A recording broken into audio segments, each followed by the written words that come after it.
ಅರ್ಥ ಮಾಡ್ಕೋಬೇಕೇನಂದ್ರೆ ಇವತ್ತು ನಮ್ಮ ಹೊಸಪೇಟೆಯಲ್ಲಿರುವಂತ ಯುವ ಜನರನ್ನ ದಾರಿ ತಪ್ಪಿಸಲಿಕ್ಕೆ ಫೇಸ್ಬುಕ್ ಮತ್ತು ವಾಟ್ಸಪ್ ಅಂತ ಇವುಗಳನ್ನು ಇವತ್ತು ಬಳಸಿ ಇವತ್ತು ಹಿಂದೂ ಮತ್ತು ಮುಸ್ಲಿಂ ಯುವಕರ ನಡುವೆ ಈ ರೀತಿಯಾದಂತಹ ಜಗಳವನ್ನು ಹಚ್ಚಲಿಕ್ಕೆ ಯಾರು ಮುಂದಾಗಿದ್ದಾರೆ ಅವ್ರ ಮೇಲೆ ಪೊಲೀಸ್ ಇಲಾಖೆ ತಕ್ಷಣದಲ್ಲೇ ಶಿಸ್ತು ಕ್ರಮವನ್ನು ಕೈಗೊಳ್ಳಬೇಕಂತ ನಾವು ಒತ್ತಾಯ ಮಾಡ್ತಾ ಇದ್ದೀವಿ. ಯಾಕೆಂತ ಹೇಳಿದ್ರೆ ನಮ್ಮ ಮುಖಂಡರು ಬಹಳ ಸ್ಪಷ್ಟವಾಗಿ ಹೇಳಿದ್ದಾರೆ, ಈ ಕೋಮು ಸೌಹಾರ್ದತೆಯನ್ನ ಕಾಪಾಡಬೇಕಂತ ಹೇಳಿದ್ರೆ ನಾವು ರಾಜಕೀಯ ಪ್ರಕ್ರಿಯೆಯನ್ನ ನಾವು ಮುಂದಾಗಬೇಕು ಅಂತಂದು. ಆದ್ರೆ ಆ ನಿಟ್ಟಿನೊಳಗಡೆ ಸಂತೋಷ್ ದಾಡ್ ಆಗಿರ್ಬೋದು, ಆನಂದ್ ಸಿಂಗ್ ಆಗಿರ್ಬೋದು, ಯಾವುದೇ ರೀತಿಯಾದಂತ ಕ್ರಮಗಳನ್ನ ಕೈಗೊಳ್ಳಲಿಕ್ಕೆ ಮುಂದಾಗ್ತಾ ಇಲ್ಲ. ಯಾಕಂತ ಹೇಳಿದ್ರೆ ಅವರ ರಾಜಕೀಯ ಹಿತದೃಷ್ಟಿಯನ್ನು ಅವರು ಇವತ್ತು ಯೋಚನೆ ಮಾಡ್ತಾ ಇದ್ದಾರೆ. ನಾವೀಗಿರುವಂತ ನಾಗರಿಕರು ನಾವು ಅವರಿಗೆ ಒತ್ತಾಯ ಮಾಡ್ತಾ ಇದ್ದೇವೆ, ಇವತ್ತು ಸ್ವಾಮಿ ನಮ್ಮ ಹೊಸಪೇಟೆ ಶಾಂತಿಯನ್ನ ಕಾಪಾಡಬೇಕಂತ ಹೇಳಿದ್ರೆ ನೀವುಗಳು ಮಧ್ಯಸ್ಥಿಕೆ ವಹಿಸಿಬಿಟ್ಟು ಈ ಏನು ಕೋಮು ದಳ್ಳೂರಿಯನ್ನ ನಿಯಂತ್ರಣ ಮಾಡಲಿಕ್ಕೆ ನೀವು ಮುಂದಾಗಬೇಕಂತ ಈ ಸಂದರ್ಭದಲ್ಲಿ ಹೇಳ್ತಾ ಇದೆ.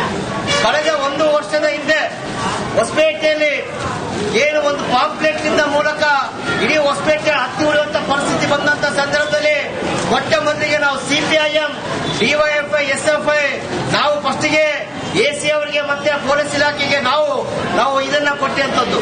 ಕೋಮು ಗಲಭೆ ನಡೆಯುತ್ತೆ, ಅದನ್ನ ಕಂಟ್ರೋಲ್ ಮಾಡ್ಬೇಕಂತ ಹೇಳಿದಂತದ್ದು ಪಕ್ಷ ಯಾವ್ದಾದ್ರು ಇತ್ತಂತ ಹೇಳಿದ್ರೆ ಅದು ಸಿಪಿಐಎಂ ಮಾತ್ರನೇ. ಯಾಕಂತ ಹೇಳಿದ್ರೆ ಇವತ್ತು ಶಾಂತಿಯನ್ನ ಬಯಸುವಂತದ್ದು ಕೇವಲ ಸಿಪಿಐಎಂ ಮಾತ್ರನೇ. ಯಾಕಂದ್ರೆ ರಾಜಕೀಯಕ್ಕೆ ಅಶಾಂತಿಯನ್ನ ಬಳಸುವಂತ ಪಕ್ಷಗಳು ಇವತ್ತು ಕಾಂಗ್ರೆಸ್, ಬಿಜೆಪಿ ಇದಾವೆ. ಇವತ್ತು ತಾಲೂಕು ಆಡಳಿತ, ಬಹಳ ಮುಖ್ಯವಾಗಿ ಪೊಲೀಸ್ ಇಲಾಖೆ, ಹೊಸಪೇಟೆಯ ದೇವಸ್ಥಾನಗಳು, ಮಸೀದಿಗಳು ಏನಿದ್ದಾವೆ ಅವುಗಳಲ್ಲಿ ನಡೆಯುವಂತ ಯಾವುದೇ ರೀತಿಯಾದ ಸಂಘ ಸಂಸ್ಥೆಗಳ ಕಾರ್ಯಚಟುವಟಿಕೆಗಳ ಬಗ್ಗೆ ನಿಗಾವನ್ನ ವಹಿಸಲಿಕ್ಕೆ ಮುಂದಾಗಬೇಕು. ಯಾಕಂತ ಹೇಳಿದ್ರೆ ಇವತ್ತು ಹನುಮಾನ್ ಮಾಲ ಆಗಿರ್ಬೋದು, ಇನ್ನೊಂದು ಯಾವುದೋ ಮಾಲ ಆಗಿರ್ಬೋದು, ಇವತ್ತು ಆ ಮಾಲೆಗಳು ಭಕ್ತಿಯ ಪರವಾಗಿಲ್ಲಾರ್ದೆ ಇವತ್ತು ಗಲಭೆಯನ್ನು ಸೃಷ್ಟಿ ಮಾಡಲಿಕ್ಕೆ ಇವತ್ತು ಅವ್ರನ್ನ ಬಳಸ್ಕೊಳ್ತಾ ಇದ್ದಾರೆ. ಇವತ್ತು ನಾವು ನೋಡ್ತಾ ಇದ್ದೇವೆ, ಈ ಒಂದು 5 ವರ್ಷದಿಂದ ಇದನ್ನ ಮಾಲೆಯನ್ನ ಇದನ್ನ ಹಾಕ್ತಾ ಇದ್ದಾರೆ. ನಾವು ಒತ್ತಾಯ ಮಾಡೋದೇನಂದ್ರೆ ಯಾವುದೇ ಹೊಸ ಸಂಪ್ರದಾಯಗಳಿಗೆ ಅವಕಾಶವನ್ನ ತಾಲೂಕು ಆಡಳಿತ ಕೊಡಬಾರದು. ತಾಲೂಕು ಆಡಳಿತದ ಕಂಟ್ರೋಲ್ ಇರುವಂತ ಕೆಲವೊಂದು ದೇವಸ್ಥಾನಗಳನ್ನು ಸಹ RSS ಆಗಿರ್ಬೋದು, ಬಜರಂಗ ದಳ ಆಗಿರ್ಬೋದು, ಇವತ್ತದುಗಳನ್ನ ಏನು ಸಭೆಗಳನ್ನ ಮಾಡ್ತಾ ಇದೆ, ಸಂಪ್ರದಾಯ ಇಲ್ಲಾರ್ದದ್ದೆಲ್ಲ ಸಂಪ್ರದಾಯಗಳನ್ನ ಮಾಡ್ತಾ ಇದ್ದಾರೆ. ಇದನ್ನ ನಿಲ್ಲಿಸಲಿಕ್ಕೆ ತಾಲೂಕು ಆಡಳಿತ ಕ್ರಮವನ್ನ ಕೈಗೊಳ್ಳಬೇಕು. ಯಾಕಂತ ಹೇಳಿದ್ರೆ ಅದು ದೇವರು ಮತ್ತು ಭಕ್ತ ಶಾಸಕರು ಇವತ್ತು ಆ ರೀತಿಯಾದಂತ ಕ್ರಮಕ್ಕೆ ಏನಾದ್ರು ಮುಂದಾಗದೆ ಹೋದ್ರೆ ಅದು ಮುಂದಿನ ದಿನದಲ್ಲಿ ಮತ್ತೆ ದೊಡ್ಡ ರೀತಿಯಾದಂತ ಗಲಭೆಗೆ ಕಾರಣ ಆಗುವ ಸಂಭವವಿದೆ. ಆ ಕಾರಣಕ್ಕೋಸ್ಕರ ಸಿಪಿಐಎಂ, ಡಿವೈಎಫ್ಐ, ಎಸ್ಎಫ್ಐ, ಸಿಐಟಿಯು ಈ ಮೂಲಕ ಮನವಿ ಮಾಡ್ತಾ ಇದ್ದೇವೆ.